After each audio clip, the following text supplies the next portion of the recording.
2013 সালের 5ই মে কেবল বাংলাদেশই নয়, যে দিনটি ইতিহাসের এক কালো অধ্যায় হিসেবে জায়গা করে নিয়েছে বিশ্বে।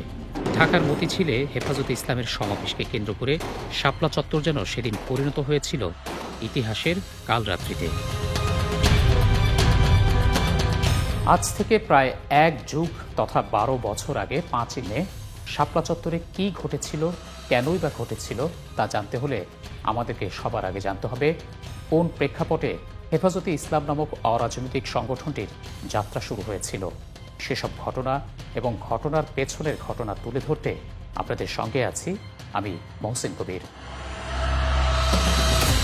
2009 সালের 6 জানুয়ারি আওয়ামী লীগ সরকার ক্ষমতা গ্রহণের পর দেশপ্রেমিক সেনাবাহিনী, ডানপন্থী ও ইসলামপন্থী রাজনৈতিক শক্তিকে নির্মূলে শুরু হয় নানামুখী চক্রান্ত।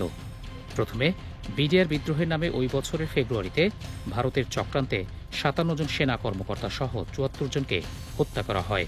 এরপর দেশের ধর্মপ্রাণ মানুষকে উস্কে দিয়ে আলেম ওলামাদেরকে নিধন করতে শুরু হয় নতুন মিশন। সন্ত্রাসের বিরুদ্ধে অনন্ত যুদ্ধের নামে যে একটা ইসলাম ফোবিয়া তৈরি হয়েছিল এবং সেই ইসলাম ফোবিয়াকে কাজে লাগিয়ে বিগত সরকার জঙ্গিবাদ দমনের নামে ব্যাপক মানবাধিকার লঙ্ঘন করেছে। শুরুতেই ইসলাম, মহান আল্লাহ ও রাসূল সাল্লাল্লাহু আলাইহি ওয়াসাল্লামকে নিয়ে কটূক্তি এবং বিদ্বেষমূলক লেখালেখির মাধ্যমে ধর্মীয় সাম্প্রদায়িকতার বিষ বাষ্প ছড়িয়ে দেয়া হয়। আর এ কাজে ব্যবহার করা হয় কিছু ব্লগারকে। মুক্ত মতের নামে মহান আল্লাহ, নবী হজরত মুহাম্মদ সাল্লাল্লাহু আলাইহি ওয়াসাল্লাম এবং ইসলামের মৌলিক নানা বিধান নিয়ে বিভিন্ন ব্লগ ও সামাজিক যোগাযোগ মাধ্যমে চলতে থাকে অশালীন ও কুরুচিপূর্ণ বিভিন্ন লেখালেখি। এসব ব্লগারদের মধ্যে অন্যতম রাজীব হায়দার, যিনি থাবা বাবা নামে ব্লগ লিখতেন। ব্লগার অভিজিৎ রায়, যিনি আকাশ মালিক ছদ্মনামে মুক্তমনা ব্লগে লিখতেন। শেখ হাসিনার নেতৃত্বাধীন আওয়ামী লীগ সরকার সে সময়ে মুখে ধর্মীয় সম্প্রীতির কথা বললেও ব্লগারদের এমন সাম্প্রদায়িক উস্কানির ব্যাপারে ছিল নিশ্চুপ। বরং উল্টো তাদের বিরুদ্ধে কেউ কথা বললে নির্যাতনের খড়গ নেমে আসত। জঙ্গি ও সন্ত্রাসী আখ্যা দিয়ে দমন করা হতো ব্লগারদের বিরোধিতাকারীদের। এমনই এক প্রেক্ষাপটে মুসলমানদের ঈমান ও আকীদা রক্ষায় 2010 সালে আত্মপ্রকাশ ঘটে হেফাজতে ইসলাম নামক একটি ধর্মীয় অরাজনৈতিক সংগঠনের। ইসলাম নিয়ে বিভিন্ন জনের বিভিন্ন ধরনের কটূক্তিমূলক এবং ইসলাম বিদ্বেষী কথাবার্তা ব্যাপকভাবে যখন চলতে শুরু করে তখনই হেফাজতে ইসলাম গঠিত হয়। প্রিয় দর্শক, ইতিহাসের যে বাস্তবতায় হেফাজতের জন্ম হয়েছিল, পরবর্তীতে সেই সংগঠনটিই হয়ে ওঠে তৎকালীন আওয়ামী লীগ তথা শেখ হাসিনা সরকারের ক্ষমতার মসনদ হারানোর ভীতির কারণ। ফলে হেফাজতকে নির্মূলের নামে দেশের আলেম ওলামাদেরকে নির্মূলে তখন নেওয়া হয় ঘৃণ্য এক পরিকল্পনা। ঘটনার গভীরে গিয়ে আমরা সেই পরিকল্পনা আপনাদের সামনে তুলে ধরতে চাই। দেশের সর্ববৃহৎ ইসলামী সংগঠন জামাতে ইসলামের শীর্ষ নেতাদের ফাঁসি দিতে গঠন করা হয় বিতর্কিত যুদ্ধাপরাধ ট্রাইব্যুনাল। কিন্তু তাতেও পুরোপুরি ভরসা পাচ্ছিল না তারা।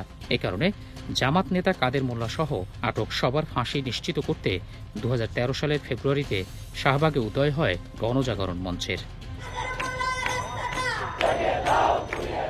এই মঞ্চের নায়ক হিসেবে নির্বাচন করা হয় ডাক্তার ইমরান এইচ সরকারকে। শুধু নামেই সরকার ছিলেন না, সে সময় তিনিই হয়ে ওঠেন সরকারের ওপরে ছায়া সরকার।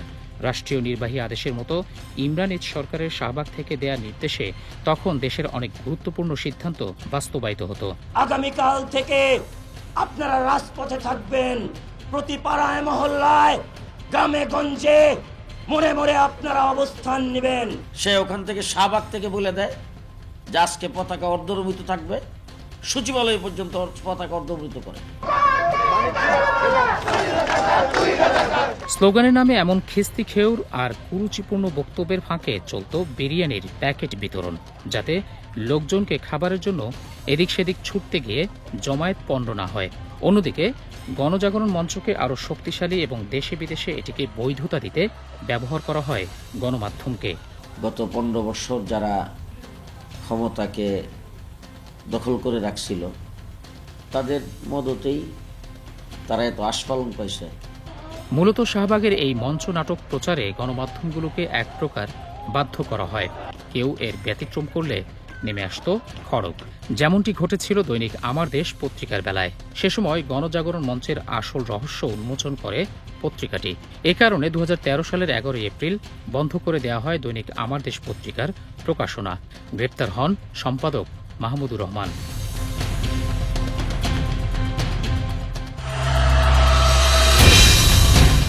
এতক্ষণ ইতিহাসের যে অংশটুকু তুলে ধরা হলো তা হয়তো আপনাদের অনেকেরই জানা। তবে প্রায় এক যুগ আগে ঘটে যাওয়া এসব ঘটনা সে সময় জন্ম নেওয়া শিশু কিংবা সেদিনের কিশোর, যারা বর্তমানে তরুণ অথবা যুবক, তাদের কাছে একেবারেই নতুন। যাদের অনেকেই শাপলা চত্বরের সেই নৃশংস অতীত এবং অন্তরালের ঘটনাগুলো সম্পর্কে জানেন না। আমরা আপনাদেরকে আরও একবার সেই অতীত স্মরণ করিয়ে দেওয়ার পাশাপাশি তরুণ প্রজন্মের কাছে তা তুলে ধরতে চাই। 2013 সালের 6 এপ্রিল রাজধানীর মতিঝিলের শাপলা চত্বরে মহাসমাবেশ থেকে ব্লগার ও ইসলাম ধর্মের অবমাননাকারীদের কঠোর শাস্তির বিধানসহ 13 দফা দাবি ঘোষণা করেন হেফাজতে ইসলামের আমির আল্লামা শাহ আহমদ শফী। দাবি মেনে নেওয়ার জন্য ওই মাসের 30 এপ্রিল পর্যন্ত সরকারকে সময় বেঁধে দেওয়া হয়, নয়তো 5 মে ঢাকা অবরোধের কর্মসূচির ঘোষণা দেন সংগঠনটির নেতারা। তবে শেষ পর্যন্ত সরকার তাদের সেই দাবি না মানায় 5ই মে পূর্বঘোষিত কর্মসূচির অংশ হিসেবে ঢাকা অবরোধ কর্মসূচি পালন করে হেফাজতে ইসলাম। ওই কর্মসূচিতে যোগ দিতে সারা দেশ থেকে লাখো মানুষের স্রোত ঢাকার দিকে ছুটতে থাকে, কিন্তু পথে পথে চলে বাধা এবং হামলা। হেফাজতে ইসলাম মূলত আলেম ওলামাদের সংগঠন হলেও 5ই মের কর্মসূচিতে দল মত নির্বিশেষে সব শ্রেণী পেশার মানুষ যোগ দেন। ঢাকার উত্তরে গাবতলী বাস টার্মিনাল, টঙ্গী এবং দক্ষিণে সায়দাবাদের কাছে পাঁচপুর ব্রিজ সহ রাজধানীকে ঘিরে 6টি প্রবেশমুখেই অবরোধ তৈরি করেছিলেন হেফাজতে ইসলামের ব্যানারে সারা দেশ থেকে আসা লাখো জনতা। সব বাধা ও হামলা উপেক্ষা করে বেলা 11:30টার দিকে ঢাকার বাইরে থেকে আসা লোকজন রাজধানীতে ঢুকে পড়ে, জমায়েত হতে থাকেন শাপলা চত্বরে। সরকার দলীয় ক্যাডাররা বঙ্গবন্ধু অ্যাভিনিউয়ে আওয়ামী লীগের কেন্দ্রীয় কার্যালয় ও পল্টন এলাকায় হেফাজত কর্মীদের ওপর সশস্ত্র হামলা চালায়। এতে দুপক্ষের মধ্যে সংঘর্ষ বেঁধে যায়। আওয়ামী লীগের নেতাকর্মীদের সঙ্গে যোগ দেয় আইন শৃঙ্খলা রক্ষা বাহিনী, কিন্তু সরকার ও গণমাধ্যম এই হামলার দায় চাপায় হেফাজতের কর্মীদের ওপর। সংঘর্ষের এক পর্যায়ে যুদ্ধক্ষেত্রে পরিণত হয় গুলিস্তান, পল্টন ও আশপাশের এলাকা। পোশাক পরিহিত পুলিশ সদস্যরা এভাবেই নির্মমভাবে পিটিয়ে হত্যা করে অনেক হেফাজত কর্মীকে।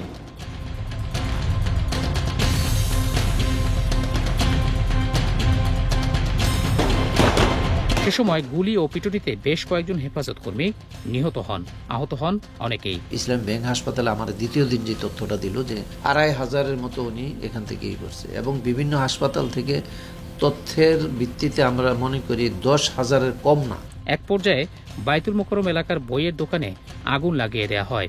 এতে পবিত্র কোরআন সহ বিভিন্ন বই পুস্তক পুড়ে যাওয়ার ঘটনা ঘটে। ব্যাপক ভাঙচুর ও লুটপাট চলে বাইতুল মোকাররমের সোনার দোকানগুলোতে, আর এসবের দায় চাপানো হয় হেফাজত নেতাকর্মীদের ওপর।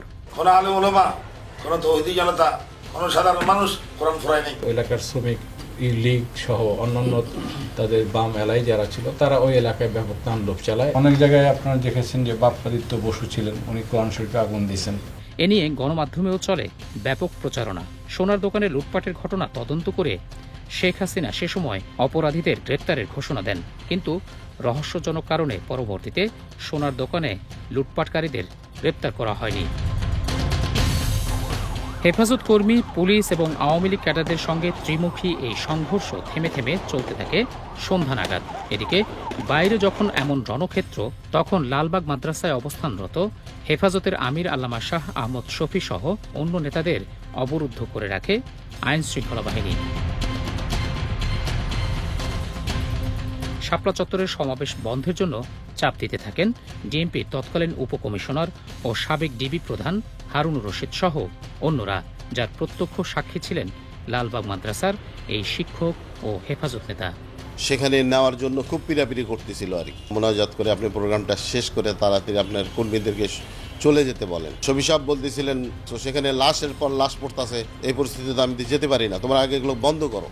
কিন্তু আহমদ শফি কর্মসূচি প্রত্যাহারে রাজি না হয় আনুমানিক 11টার দিকে তাকে জোরপূর্বক বিমানে করে চট্টগ্রামে পাঠিয়ে দেন সাবেক ডিবির প্রধান হারুন। এদিকে গণমাধ্যমে প্রচার করা হয় পুলিশ নিরাপত্তা দিয়ে আহমদ শফিকে লালবাগ মাদ্রাসা থেকে নিয়ে শাপলা চত্বরের দিকে রওনা দিলেও কিছুটা পথ গিয়ে তিনি অসুস্থ হয়ে পড়েন এবং নিরাপত্তার অভাবে তিনি চট্টগ্রামে ফিরে গেছেন। এই হারুনেই কিন্তু এখান থেকে হুজুরকে জোর করে বের করে নিয়ে গিয়ে যে প্লেনে উঠাই দিয়ে চিটাগাঙ্গে পাঠাই দিল। দিনভর পুলিশ এবং আওয়ামী লীগ ক্যাডারদের হামলায় হেফাজতের বহু নেতাকর্মী হতাহত হন। সন্ধ্যা নাগাদ অন্তত 18 থেকে 20 জন নিহত হন বলে আমাদেরকে জানান হেফাজত নেতারা। সেদিন সন্ধ্যার পর হেফাজতের সমাবেশের প্রতি একাত্মতা জানিয়ে বিএনপি চেয়ারপারসন বেগম খালেদা জিয়া এক বিবৃতিতে নেতাকর্মীদের সহায়তার নির্দেশ দেন। অন্যদিকে জামাত প্রকাশ্যে ঘোষণা না দিলেও শুরু থেকেই সক্রিয় ভূমিকা পালন করেছে। সবশেষ আল্লামা শফিকে ম্যানেজ করতে না পারা ছিল চরম ব্যর্থতা। এসব বিষয় সরকারকে দুশ্চিন্তায় ফেলে দেয়। আহমদ শফিকে পাঠিয়ে দেওয়ার পরই জরুরি বৈঠকে বসে সরকারের ঊর্ধ্বতন কর্তা ব্যক্তিরা। সেই বৈঠকে নেওয়া হয় ভয়ঙ্কর এক নৃশংস পরিকল্পনা। সিদ্ধান্ত হয় যত লাশই পড়ুক রাতের মধ্যেই শাপলা চত্বরকে সাফ করে ফেলতে হবে।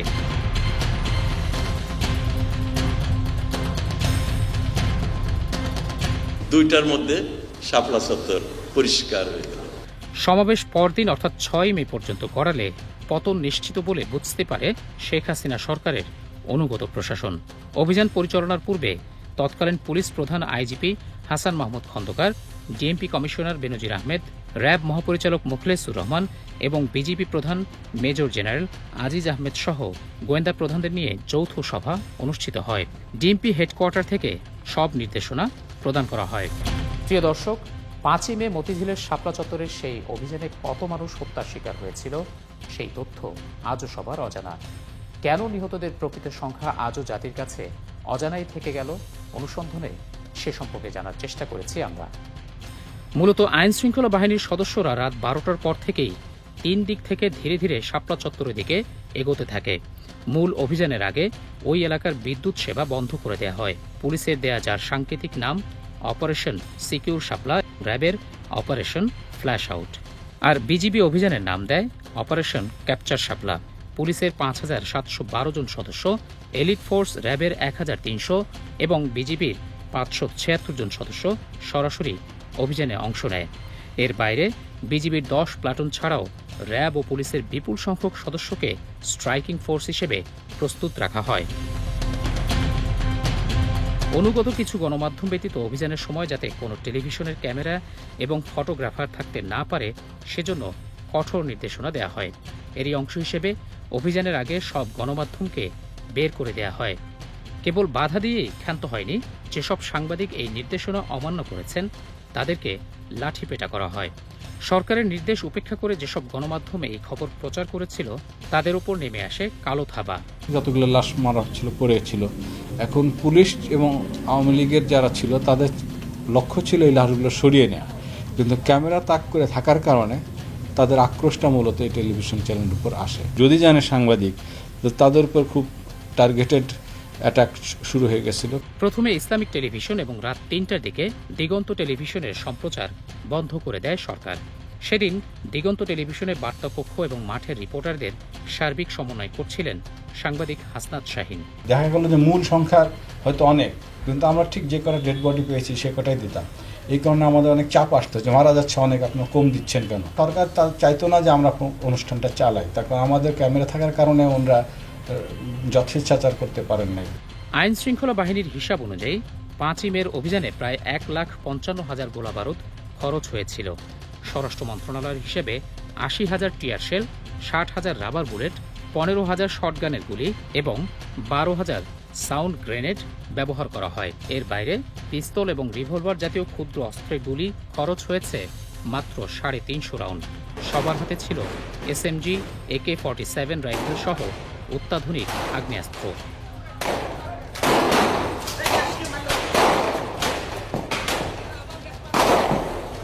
আগেই বলেছি 5 মে মতিঝিলের শাপলা চত্বরের সেই অভিযানে কত মানুষ হত্যা করা হয়েছিল সেই তথ্য আজও সবার অজানা। এ নিয়ে মানবাধিকার সংগঠন অধিকার একটি তালিকা প্রকাশ করেছে, তবে তারা বলছে এটি চূড়ান্ত নয়, এই সংখ্যা আরও অনেক বেশি হতে পারে। কিন্তু সরকারের পক্ষ থেকে বলা হয়েছিল অভিযানে কোনো মানুষ মারা যায়নি। এখানে কিন্তু হুড়োহুড়িতে কিছু লোক মারা যায়, কিন্তু এত লোককে আমরা এই ছোট্ট জায়গা থেকে বের করে দিয়েছি শান্তিপূর্ণভাবে, যে সেখানে কিন্তু এক স্ট্যাম্পিডও কেউ কিন্তু আহত নিহত হয়। ওই ঘটনায় প্রকাশিত মানবাধিকার সংগঠন অধিকারের তালিকায় অধিকাংশ মানুষই গুলিতে নিহত হওয়ার বিষয়টি উঠে এসেছে।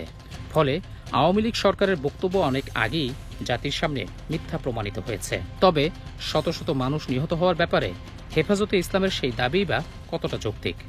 শাপলা চত্বরে সেদিন 1.5 লাখের বেশি গোলাবারুদ কি নিছকই ফাঁকা জায়গায় ছোড়া হয়েছিল? সেদিন সন্ধ্যা নাগাদ পুলিশের গুলি এবং আওয়ামী লীগের হামলায় 18 থেকে 20 জন নিহত হওয়ার বিষয়টি বিভিন্ন গণমাধ্যমে প্রকাশিত হয়। 2013 সালের 5 মে আমি স্টেজে ছিলাম। মাগরিবের পূর্বেই আমরা স্টেজের পিছনে শাপলা চত্বরে 7টা লাশ দেখেছি। বিভিন্ন দিক থেকে যারা শহীদ হয়েছেন তাদের মধ্যে প্রায় 17টি লাশ শাপলা চত্বরে সারিবদ্ধভাবে রাত 2টার সময় আমার নিজের চোখে দেখা। কিন্তু রাতে আইন শৃঙ্খলা বাহিনীর সম্মিলিত অভিযানে একজনও মারা যায়নি। সরকারের এমন বক্তব্য কতটা বিশ্বাসযোগ্য, সেই প্রশ্নগুলোর উত্তর খোঁজার চেষ্টা করব আমরা। গায়ে লাল রং লাগিয়ে পড়ে আছে, যখন পুলিশ যে ডাক দিয়েছে উঠে দৌড় মারছে, দেখা গেল লাশ দৌড় মারলো। 5ই মের ঘটনার পর জাতীয় সংসদে দাঁড়িয়ে এভাবেই উপহাস করেছিলেন তৎকালীন প্রধানমন্ত্রী ও আওয়ামী লীগ সভানেত্রী শেখ হাসিনা। এটা কোন ধরনের ইসলাম পালন করা আমি জানি না, কারণ ইসলামে তো মিথ্যা কথা বলাটা মহাপাপ। আওয়ামী লীগ যে মিথ্যা কথা বলে এবং খুব ন্যাকেডভাবে বলে, ওই দিন জাতি জেনে গেছে, বুঝে গেছে। কিন্তু 5 ও 6 মের ঘটনায় প্রাপ্ত ভিডিও ফুটেজে দেখা যাচ্ছে শাপলা চত্বর ছাড়াও বিভিন্ন স্থানে অনেক লাশ ছড়িয়ে ছিটিয়ে পড়েছিল। গুলিবিদ্ধ গুরুতর আহত অনেকে সে সময় জীবন বাঁচাতে খুঁড়িয়ে কিংবা অন্যদের কাঁধে ভর করে ঘটনাস্থল ত্যাগ করেন। কেউ বা আশপাশের মসজিদ ও ভবনে গুলিবিদ্ধ হয়ে কাতরাতে থাকেন।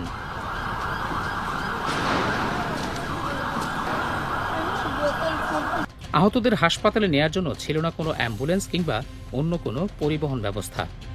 আধুনিক সভ্য সমাজে জঙ্গলের হিংস্র জীবের প্রতিও সহানুভূতি দেখানো হয়, কিন্তু মাদ্রাসা পড়ুয়া এবং সাধারণ নিরস্ত্র এসব মানুষের প্রতি সেদিন ন্যূনতম দয়া কিংবা মানবিকতা দেখানো হয়নি। শিশু থেকে শুরু করে আহত, বিধ্বস্ত, ভীত সন্ত্রস্ত হেফাজত কর্মীরা প্রাণপণে জীবন বাঁচানোর আকুতি জানালেও রেহাই মেলেনি তাদের।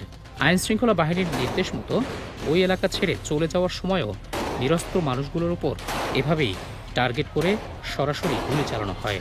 পুলিশের গুলি থেকে বাঁচতে বিভিন্ন স্থানে লুকিয়ে থাকা লোকজনকে নির্মমভাবে পেটানো কিংবা গুলি চালানো হয়। পলায়নরত মানুষগুলোর উপর চালানো হয় পৈশাচিকতা। যুদ্ধের ময়দানে আত্মসমর্পণ করা শত্রু সেনাদের যেভাবে হাত উঁচিয়ে আত্মসমর্পণ করানো হয়, ঠিক সেভাবেই নিরস্ত্র হেফাজত কর্মীদের হাত উঁচু করে পালাতে বাধ্য করা হয়। তবে যুদ্ধের ময়দানে আত্মসমর্পণকারী শত্রু সেনাদেরও কোনো ধরনের নির্যাতন কিংবা লাঞ্ছিত করা হয় না, যেভাবে করেছিল দেশের নিরীহ নিরস্ত্র নাগরিকদের রাষ্ট্রীয় বাহিনী। অথচ সরকারের লালিত কিছু গণমাধ্যম সেই নিষ্ঠুরতাকে বৈধতা দিতে হেফাজত কর্মীদের জঙ্গি এবং সন্ত্রাসী হিসেবে আখ্যায়িত করে সে সময়। সেদিন পুলিশের গুলি এবং হামলা থেকে জীবন বাঁচাতে অনেকে বিভিন্ন স্থানে শুয়ে পড়ে। পরিস্থিতি কিছুটা স্বাভাবিক হলে তারা উঠে চলে যায়। এই দৃশ্য ধারণ করে অপপ্রচার চালায় সরকারের তল্পিবাহক মিডিয়াগুলো। বলা হয় মরার ভান করে পড়েছিল হেফাজত কর্মীরা, মূলত কেউই মারা যায়নি। মনে হবে একটা মানুষ। আমরা এরকম ছবিও তুলতে গেছি, কিন্তু ধোকা খেয়েছি যে ওটা মানুষ না। আরেকবার একটু অঙ্ক মিলাই ভাবুন তো দর্শক, মনে মনে সেই রাতে শাপলা চত্বরের ঘটনায় আপনার চেনা কেউ কি মারা গেছে? নিজ দেশের নাগরিকদের ওপর কোনো রাষ্ট্রীয় আইন শৃঙ্খলা বাহিনীর বর্বরতা চালানোর এমন দৃশ্য পৃথিবীতে বিরল। কেবল মাদ্রাসা পড়ুয়াই নয়, অনেক সাধারণ মানুষের লাশও পড়ে থাকতে দেখা গেছে সেদিন। গুলিবিদ্ধ রক্তাক্ত আহতদের সঙ্গীদের নিয়ে যেতে দেখা গেল পড়ে থাকা লাশ কাউকেই নিতে দেয়া হয়নি।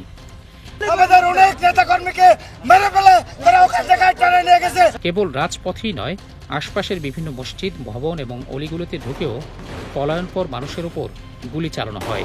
দল বেঁধে কান ধরিয়ে বসিয়ে রাখা হয় অনেককে। আমাদের উপরে গুলি চালাইছে, আমার পায়ে গুলি লাগছে। আল্লাহ তুমি এটার বিচার করো, আল্লাহ তুমি এটার বিচার করো। হঠাৎ আসলে আমাদের আক্রমণ করা হয়েছে, আমরা এটা ভাবতে পারিনি যে আমাদের আক্রমণ করা হবে। চারদিকে মুহুর্মুহু গুলি আর অন্ধকারের মধ্যে চাইলেই ঝুঁকি নিয়ে অলিগলিতে প্রবেশ করা সম্ভব হয়নি ঘটনাস্থলে থাকা সাংবাদিকদের। ফলে সেখানে কত সংখ্যায় মানুষ হতাহত হয়েছিল তা জানা সম্ভব হয়নি আজও। চতুর্দিক থেকে আমাদের গুলি করছে, আমরা শেষ পর্যন্ত আগেইতেও পারি না, পিছুইতে পারি না, পরবর্তীতে গলির ভিতরে ঢুকতে বাধ্য হয়েছে এবং গলির যেদিকেই যায় সেদিক থেকে গুলি করতেছে। 6 মে সকালের দিকে সব ভয়ভীতি উপেক্ষা করে সন্তানের খোঁজে বের হন এই হেফাজত নেতা। ফজরের আগে আগে সম্ভবত এটা বন্ধ হয়ে গেছে। তখন আমার ছেলে আমাকে ফোন দিল, আর ফোনটাও হারায় গেছে। ফোন দিল যে আব্বু আমি তো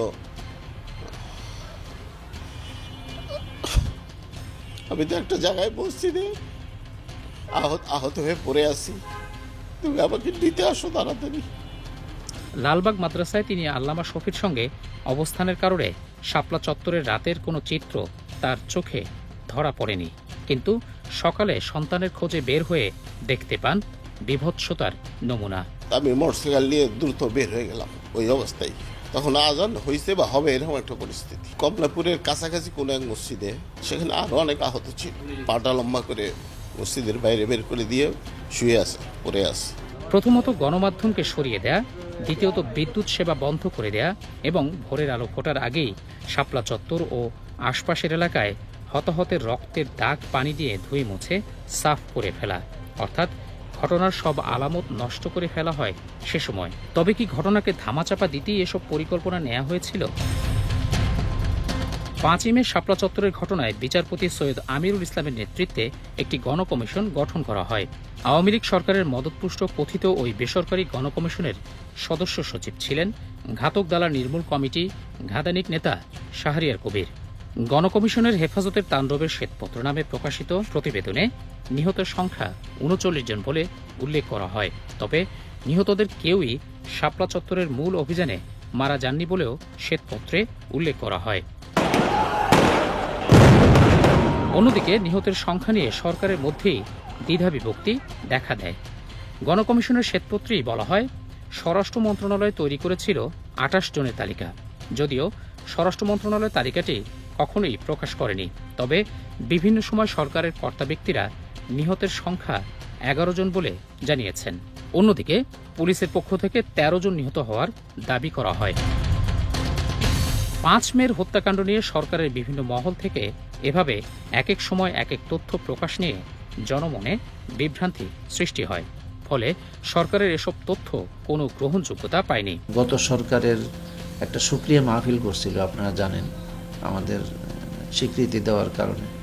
এটাও একটা চক্রান্ত ছিল আমাদের বিরুদ্ধে। এখানে সামরিক সচিব মেজর জেনারেল আবেদিন সাহেব, উনি এটার আয়োজক ছিলেন। স্বাগত বক্তব্যে বলছিলেন যে শাপলা চত্বরে হতাহতের মতো কোনো ঘটনা ঘটে নাই। তো এটার প্রতিবাদ করছিলেন জুনায়েদ বাবুনগরী সাহেব, আল্লামা নূর হোসেন কাসেমি সাহেব। পরের দিন পত্রিকায় আসার পরে উনি আমাকে রিং দিলেন। ওনাকে বললাম কোনো শহীদ হয় না, শহীদের তালিকা আমার কাছে আছে। উনি বলে যে আমাদেরকে তো কেউ বলেনি। আমি বললাম কি বললেন আপনি, এটা আপনাদেরকে বলবে কিভাবে? যেই পরিবারে শহীদ হয়েছে এই শহীদ পরিবারের এই লাশটা তো দাফন করতে দেন নাই আপনার গোয়েন্দা বাহিনী। ওই বছর মানবাধিকার সংগঠন অধিকারের পক্ষ থেকে 5 ও 6 মে হেফাজতের সমাবেশকে কেন্দ্র করে নিহত 61 জনের একটি তালিকা প্রকাশ করা হয়। এতে বলা হয়, 61 জনের এই তালিকায় মতিঝিলের শাপলা চত্বরে হেফাজতে ইসলামের সমাবেশকে কেন্দ্র করে নিরাপত্তা বাহিনীর দ্বারা বিচার বহির্ভূত গণহত্যার শিকার ব্যক্তিদের নাম উঠে এসেছে। 5 এবং 6 তারিখে যেই হত্যাকাণ্ড সংঘটিত হয়েছিল হেফাজতে ইসলামের নেতাকর্মীদের উপর, সেটার ফ্যাক্ট ফাইন্ডিং করা বা তথ্য অনুসন্ধান করার সিদ্ধান্ত নেওয়ার অধিকার গ্রাসরুট লেভেলে, একেবারে গ্রাম পর্যন্ত, ভিক্টিমের বাড়ি পর্যন্ত যে এই তথ্য অনুসন্ধানটা করি। এ নিয়ে প্রচণ্ড ক্ষিপ্ত হয়ে ওঠে শেখ হাসিনার সরকার। এরপর অধিকারের কাছে সেই তালিকা চাওয়া হয়, কিন্তু ভুক্তভোগী পরিবারগুলো সরকারের রোষানলে পড়তে পারে এমন আশঙ্কায় তালিকা প্রকাশ করেনি অধিকার। এতে আরও ক্ষিপ্ত হয় সরকার। গ্রেপ্তার করা হয় অধিকার সেক্রেটারি আদিলুর রহমান খান এবং পরিচালক নাসির উদ্দিন এলানকে। অধিকার কার্যালয়ে অভিযান চালিয়ে কম্পিউটার সহ বিভিন্ন নথিপত্র নিয়ে যায় আইন শৃঙ্খলা বাহিনী। সরকারের আইন শৃঙ্খলা বাহিনী এবং অনুগত বিভিন্ন গণমাধ্যম এই তালিকাকে মিথ্যা ও বানোয়াট প্রমাণে উঠে পড়ে লাগে। ছড়ানো হয় নানা বিভ্রান্তিকর তথ্য।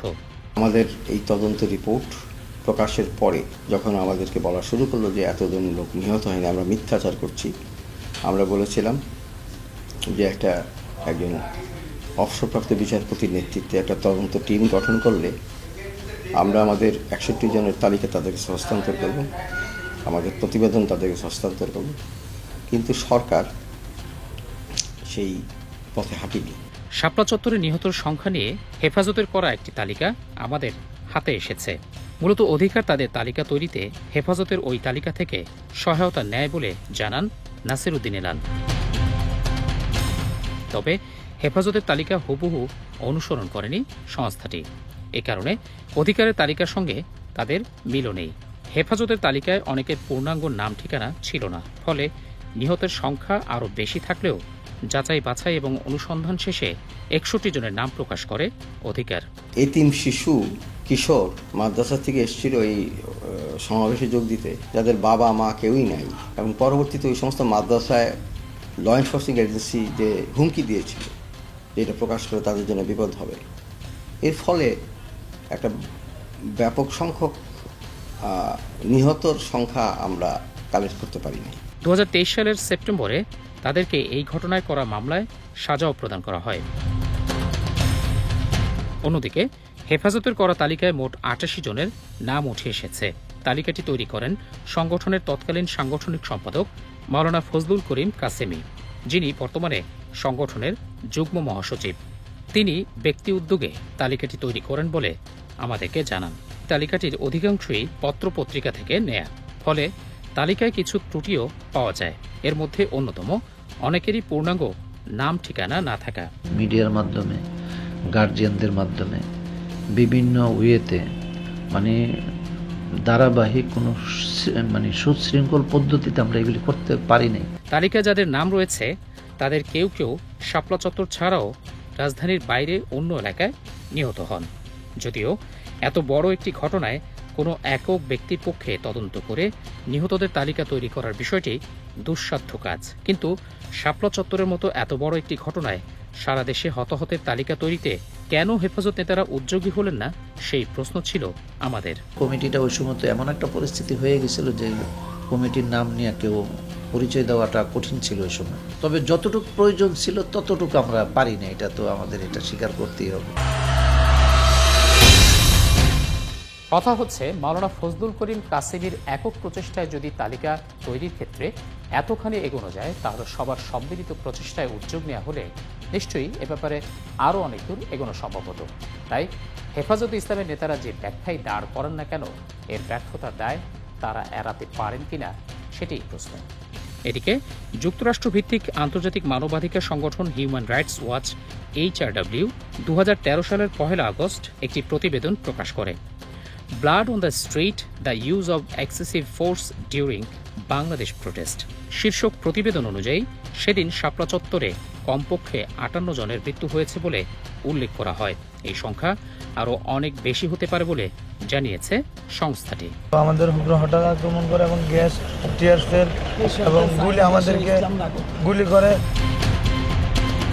বিভিন্ন মানবাধিকার সংগঠন এবং হেফাজতে ইসলামের তালিকা অনুযায়ী নিহতদের সংখ্যা 100-ও কম। আমি এখানে প্রায় 250-র মতো সংগ্রহ করছিলাম, কোনোটার বাপের নাম নাই, ঠিকানা নাই, এরকমই। কিন্তু পরবর্তীতে আদিলুর রহমান সাহেব ওনার এই তথ্যটা যখন সরকার চ্যালেঞ্জ করলো, এগুলি আস্তে আস্তে আমি কমাইছি, বারবার কাটশিট করছি, তো লাস্ট পর্যায়ে আইসা 100-র কম। এ ব্যাপারে আমাদের অনুসন্ধান বলছে, 5ই মে শাপলা চত্বরের ঘটনায় নিহত অনেক লাশ বেওয়ারিশ হিসেবে দাফন করা হয়েছিল। মূলত দেশে বেওয়ারিশ লাশ দাফনের একমাত্র প্রতিষ্ঠান আঞ্জুমান মফিদুল ইসলাম। নাম পরিচয় কিংবা স্বজনহীন মানুষের লাশগুলোর ফ্রি দাফন সেবা দিয়ে থাকে সংস্থাটি। আমার হাতে যে কাগজগুলো দেখছেন, এগুলো মূলত আঞ্জুমানে মফিদুল ইসলাম থেকে পাওয়া কিছু নথি। 9/11/2014 সালে আঞ্জুমানের তৎকালীন সহকারী পরিচালক মোহাম্মদ আব্দুল হালিম স্বাক্ষরিত এই নথিতে 2013 সালের মে মাসে অস্বাভাবিক সংখ্যায় বেওয়ারিশ লাশ দাফনের তথ্য উঠে এসেছে। সংস্থাটির কাকরাইলের কেন্দ্রীয় কার্যালয় থেকে সংগ্রহ করা এই নথিতে কি আছে, চলুন তা দেখে নেওয়া যাক। 2010 সালের জুলাই থেকে 2014 সালের অক্টোবর পর্যন্ত মোট 52 মাসের তথ্য রয়েছে এই নথিতে।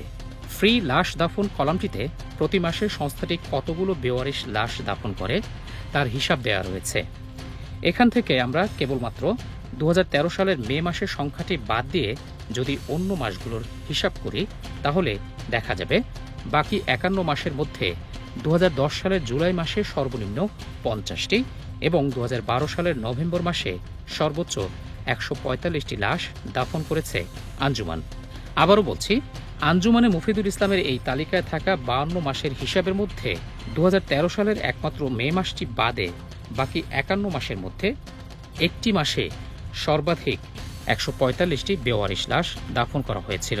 ব্যতিক্রম কেবল 2013 সালের মে মাসটি, যে মাসটিতে অন্য সব মাসের হিসাবকে পাল্টে দিয়ে অস্বাভাবিক যে সংখ্যা রয়েছে তা হল ওই মাসে সর্বমোট 367টি বেওয়ারিশ লাশ দাফন করা হয়েছে।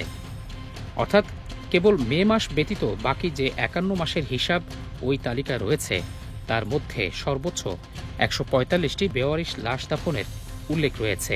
এই সর্বোচ্চ সংখ্যাটি যদি আমরা মে মাসের 367 সংখ্যাটি থেকে বাদ দিই তাহলে এর বিয়োগফল দাঁড়ায় 222। অর্থাৎ ওই মাসে অতিরিক্ত 222টি লাশ দাফন করেছে আঞ্জুমান।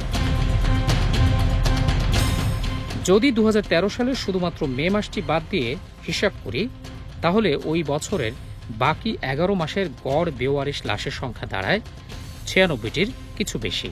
অর্থাৎ 2013 সালে 11 মাসে গড়ে যে পরিমাণ লাশ দাফন হয়েছে মে মাসে এই গড় হিসাবের 4 গুণের কাছাকাছি বেওয়ারিশ লাশ দাফন করেছে সংস্থাটি। অন্যদিকে ওই বছরের শুধু মে মাস বাদ দিলে বাকি 11 মাসের মধ্যে অক্টোবরে সর্বোচ্চ 138টি লাশ দাফন করা হয়েছিল। সেই হিসাব ধরে অক্টোবরের 138 সংখ্যা থেকে মে মাসের 367 সংখ্যাটির বিয়োগফল হয় 229। অর্থাৎ মে মাসে অতিরিক্ত 229টি লাশ বেওয়ারিশ হিসেবে দাফন করা হয়েছিল। এর সঙ্গে হেফাজতে ইসলামের কাছে নাম পরিচয় সহ থাকা 88টি লাশের হিসাব যুক্ত করলে মোট সংখ্যা দাঁড়ায় 317। অর্থাৎ 5 ও 6 মে শাপলা চত্বরের ঘটনায় 3 শতাধিক মানুষ নিহত হয়েছেন একথা নির্দ্বিধায় বলা যায়। এর মধ্যে যদি 17টি লাশকে শাপলা চত্বরের বাইরের অন্যত্র ধরে নেই এরপরও কমপক্ষে 300 মানুষ নিহত হওয়ার বিষয়টি নিশ্চিতভাবেই ধরে নেওয়া যায়।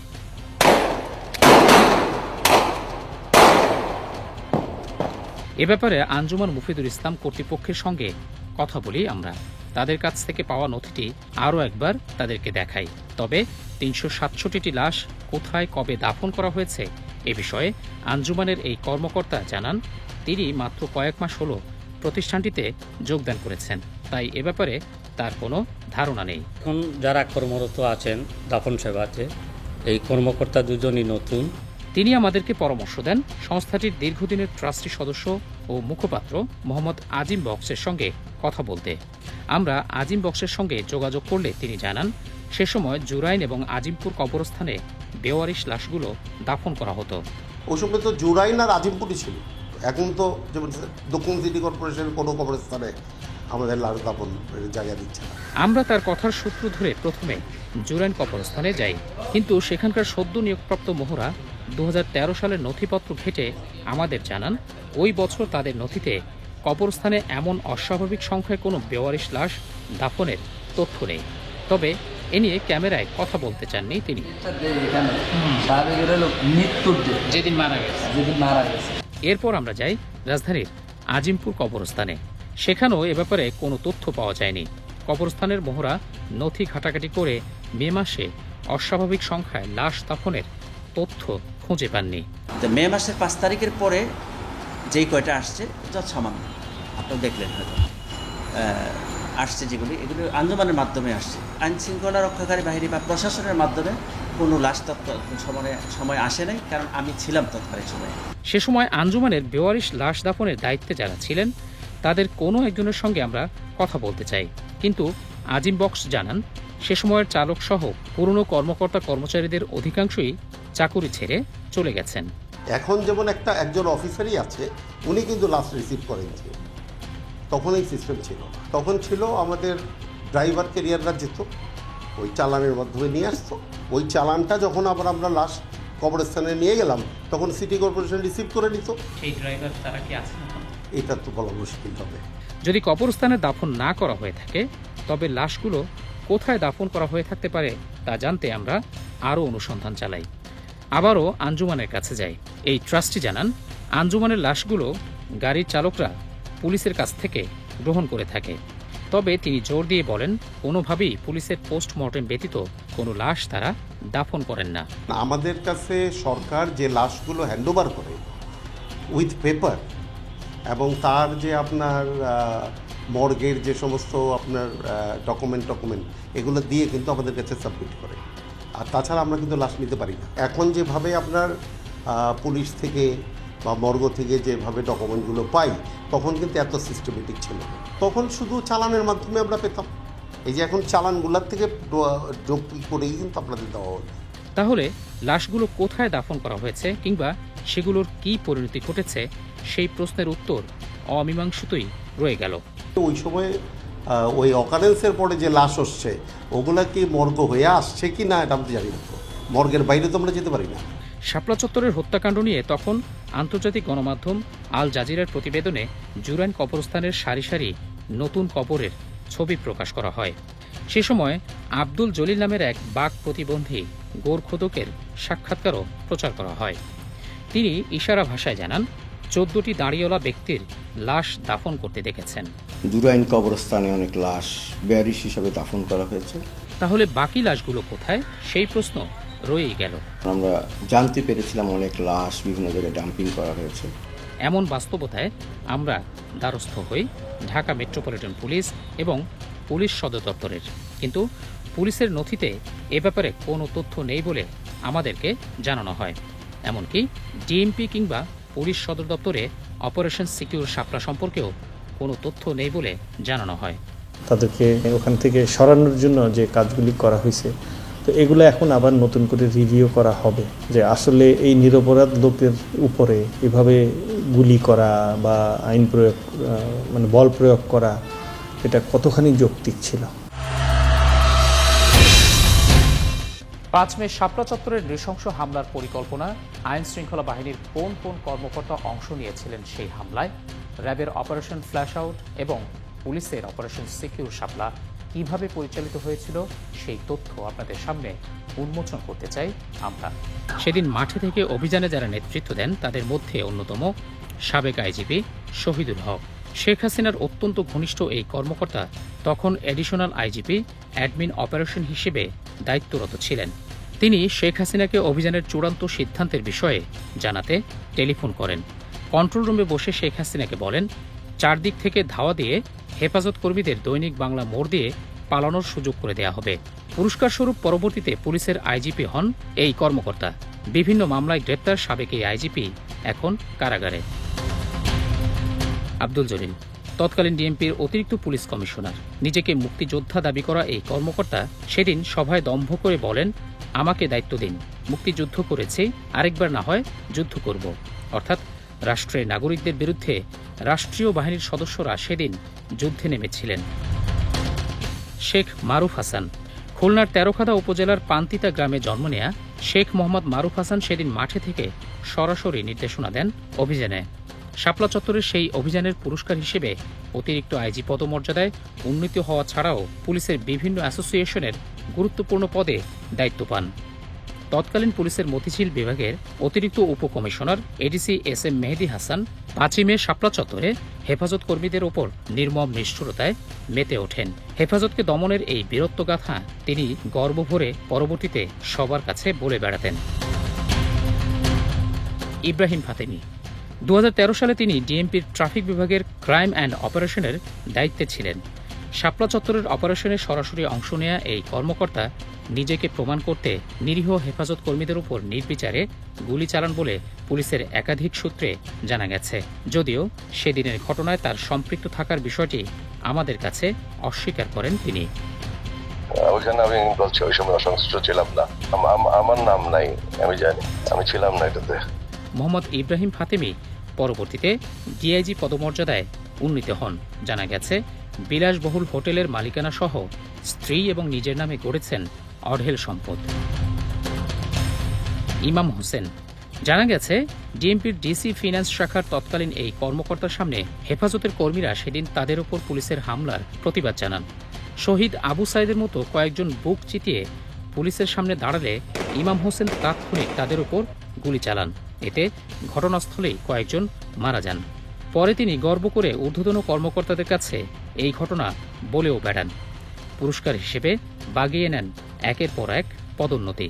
পরবর্তীতে তার বিরুদ্ধে সাবেক ডিএমপি কমিশনার শফিকুল ইসলামকে ঘুষ দেওয়ার প্রস্তাবের অভিযোগ ওঠে। মোহাম্মদ আনোয়ার হোসেন বিপিএম সেবা পিপিএম বার পদকে ভূষিত পুলিশ হেডকোয়ার্টার্সের তৎকালীন উপকমিশনার আনোয়ার হোসেন, যিনি পরবর্তীতে অতিরিক্ত পুলিশ মহাপরিদর্শক হিসেবে পদোন্নতি লাভ করেন। তিনি অভিযানে মাঠে থেকে সরাসরি নেতৃত্ব দেন এবং হেফাজতের কর্মীদের উপর নৃশংসতা চালান।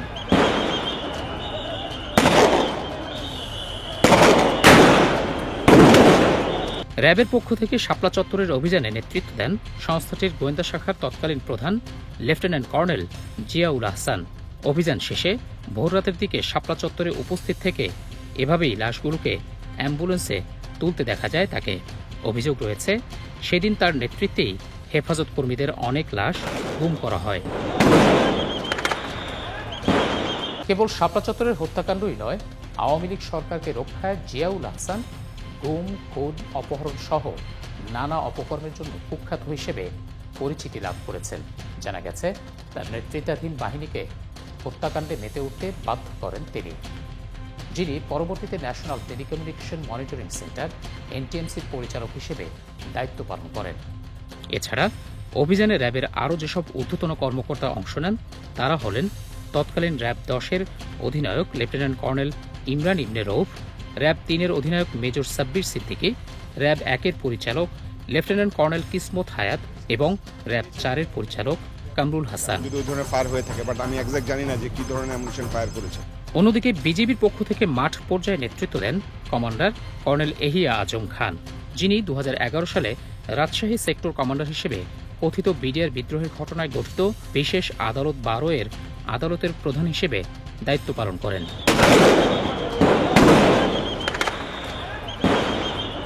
শাপলা অভিযানে আইনশৃঙ্খলা বাহিনীর আরও অনেক কর্মকর্তাই অংশ নেন। তবে আমাদের কাছে যাদের ব্যাপারে সুনির্দিষ্ট তথ্য পাওয়া গেছে, কেবল তাদের কথাই তুলে ধরা হয়েছে। সেদিনের অভিযানে যারা নেতৃত্ব দিয়েছেন এবং সরাসরি অংশ নিয়েছেন, তাদের প্রত্যেকেই পুরস্কৃত করেছিলেন শেখ হাসিনা। এর মধ্যে আইজিপি হাসান মাহমুদ খন্দকারকে মেয়াদ শেষে স্পেনের রাষ্ট্রদূত, ডিএমপি কমিশনার বেনজির আহমেদকে র্যাব মহাপরিচালক ও আইজিপি এবং বিজিবি প্রধান মেজর জেনারেল আজিজ আহমেদকে সেনা প্রধান করা হয়। শাপলা চত্বরে হেফাজতের উপর নৃশংস হত্যাযজ্ঞ চালানোর পর শুরু হয় অসংখ্য মামলা আর নানাভাবে হয়রানি। পুলিশ সদর দপ্তরের তথ্য অনুযায়ী শাপলার ঘটনায় হেফাজতে ইসলামের নেতাকর্মীদের বিরুদ্ধে কেবল ঢাকাতেই 53টি মামলা করা হয়, আর সারা দেশে এই সংখ্যা 80।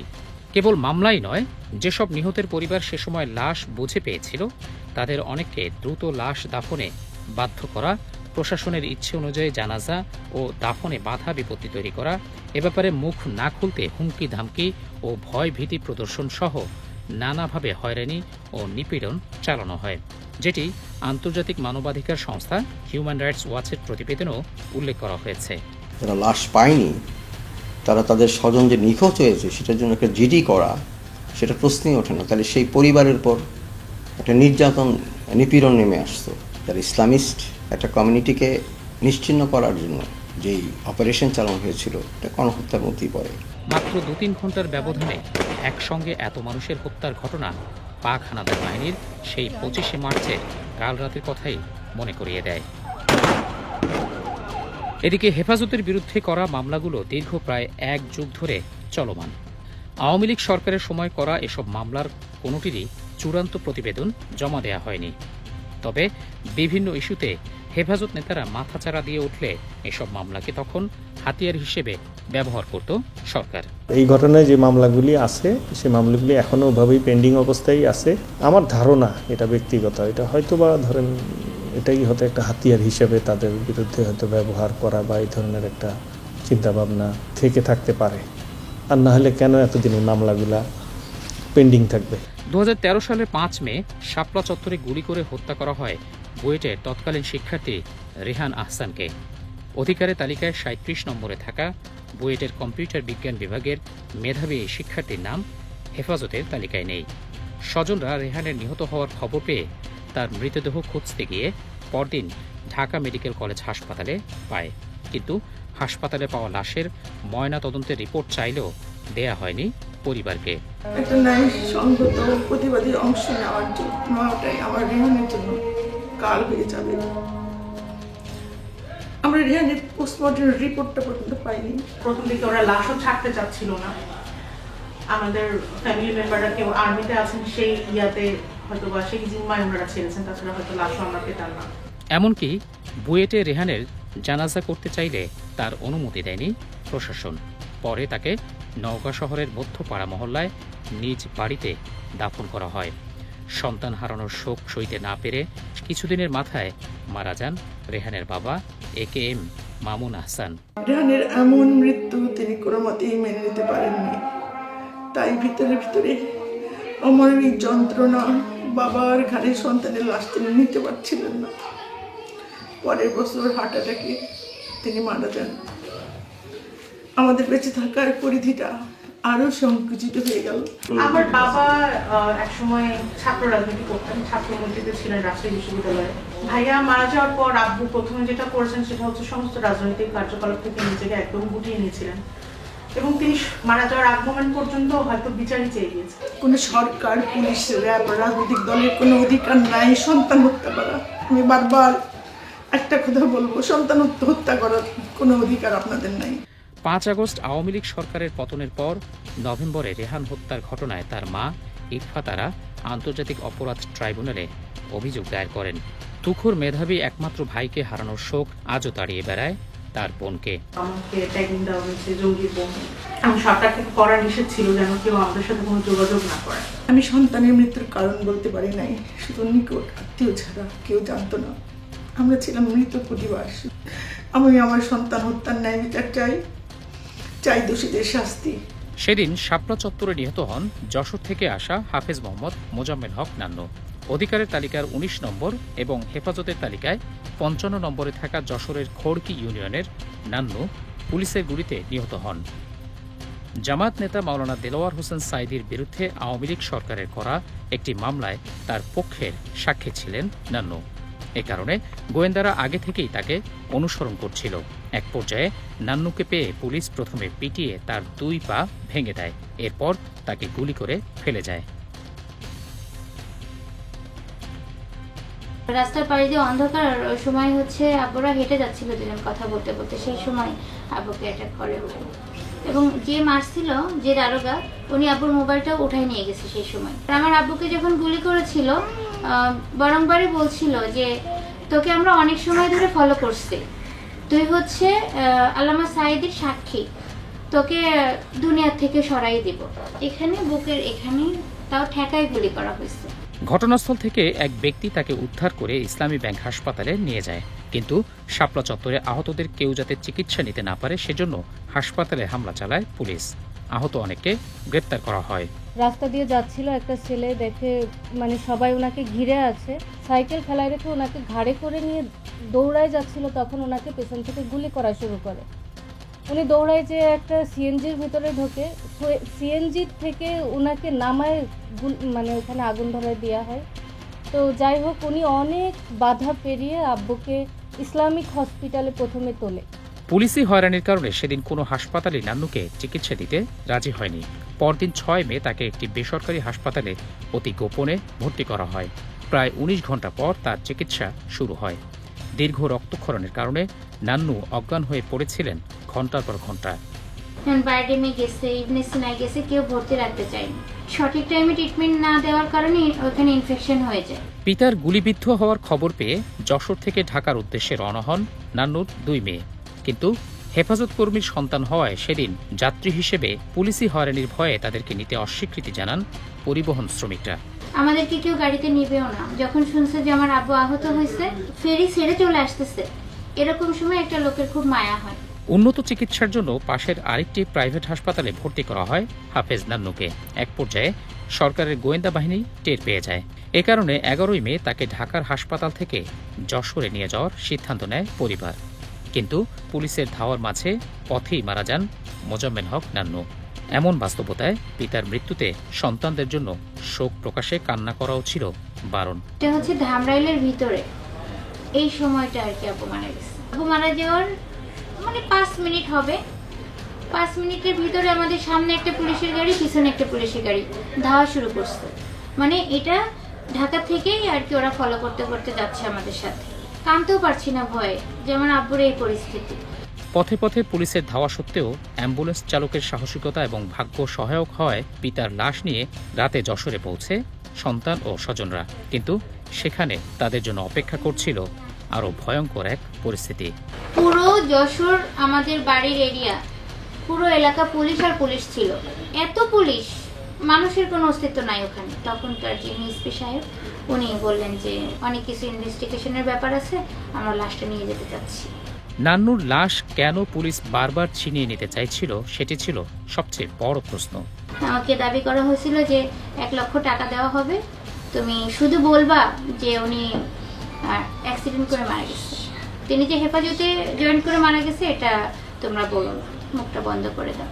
তখন আমি বললাম যে আমার আব্বু তো ইসলামের জন্য মারা গেছে, জীবন দিছে, আমি কেন বলবো যে আমার আব্বু অ্যাক্সিডেন্ট করছে, আমি এটা বলতে পারবো না।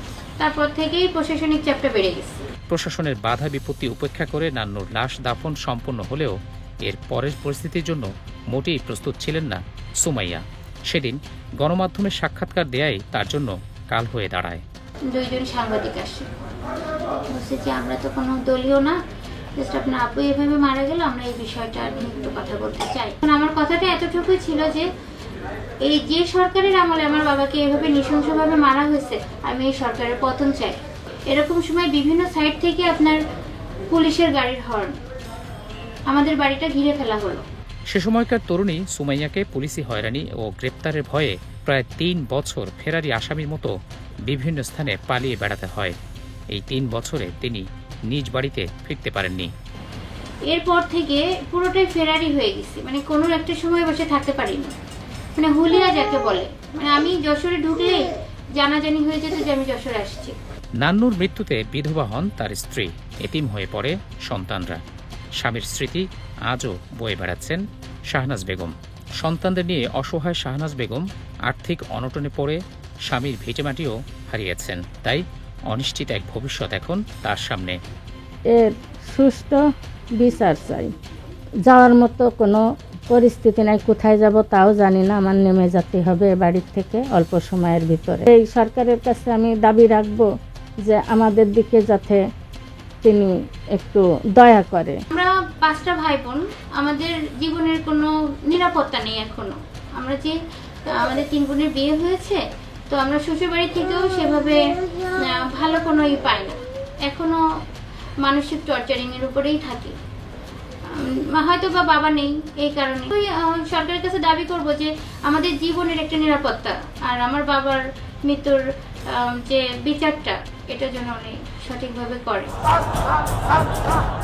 সে রাতে শাপলা চত্বরে ক্লান্ত হেফাজত কর্মীদের কেউ তখন মহান সৃষ্টিকর্তার স্মরণে ব্যস্ত, কেউ আবার ঘুমিয়ে পড়েন।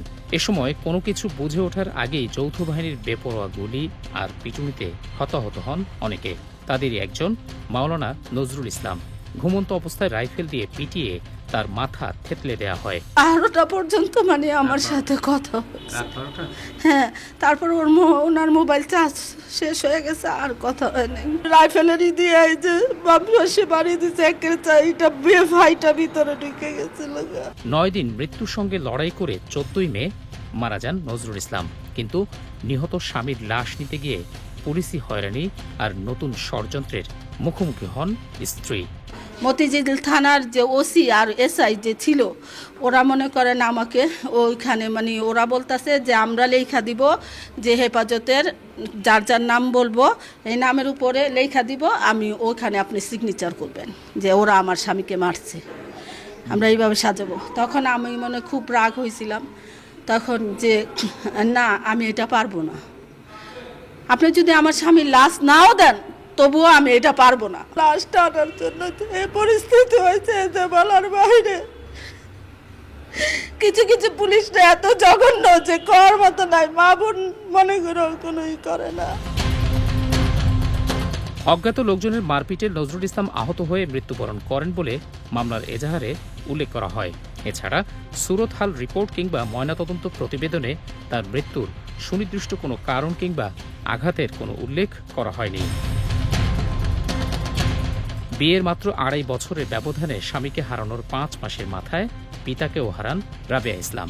এরপর বিয়ের পিঁড়িতে বসলেও বর্তমান স্বামীর সামান্য ভরণ পোষণটুকু মেলে না তার। গুলি করছে, আমরা তার বিচার চাই।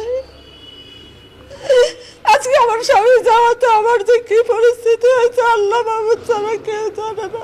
হেফাজতের তালিকার ২৫ নম্বরে একমাত্র নারী হিসেবে একজন নারী নিহত হওয়ার বিষয়টি উঠে এসেছে। জানা গেছে তার অপরাধ ছিল তিনি শাপলা চত্বরে হেফাজত কর্মীদের কাছে রুটি বিক্রি করছিলেন। এ কারণে ৪ ছেলে ও ১ মেয়ের মাকে সেদিন গুলি করে হত্যা করা হয়। তালিকায় থাকা মোবাইল ফোন নম্বরটিতে যোগাযোগ করে আমরা তার সন্ধানের চেষ্টা করি, কিন্তু নম্বরটি আর ব্যবহার হচ্ছে না বলে অপারেটর থেকে বলা হয়। যে নম্বরে কল দিয়েছেন ওই নম্বরটি আর ব্যবহৃত হচ্ছে না। রুটি বিক্রেতা সেই নারী, রেহান, নান্নু কিংবা শাপলা চত্বরের ঘটনায় নিহত মানুষগুলো আমাদের কাছে হয়তো কেবলই কিছু সংখ্যা।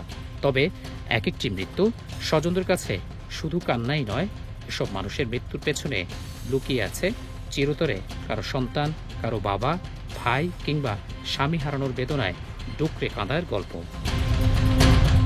মূলত সেদিন শাপলা চত্বরে কত মানুষের প্রাণহানি ঘটেছিল আমাদের পক্ষে সেই উপসংহারে আসা কঠিন। একই সঙ্গে সেদিন কতজন আহত হয়েছিল সেই তথ্য জানা দরকার। এজন্য প্রয়োজন আরও ব্যাপক অনুসন্ধান।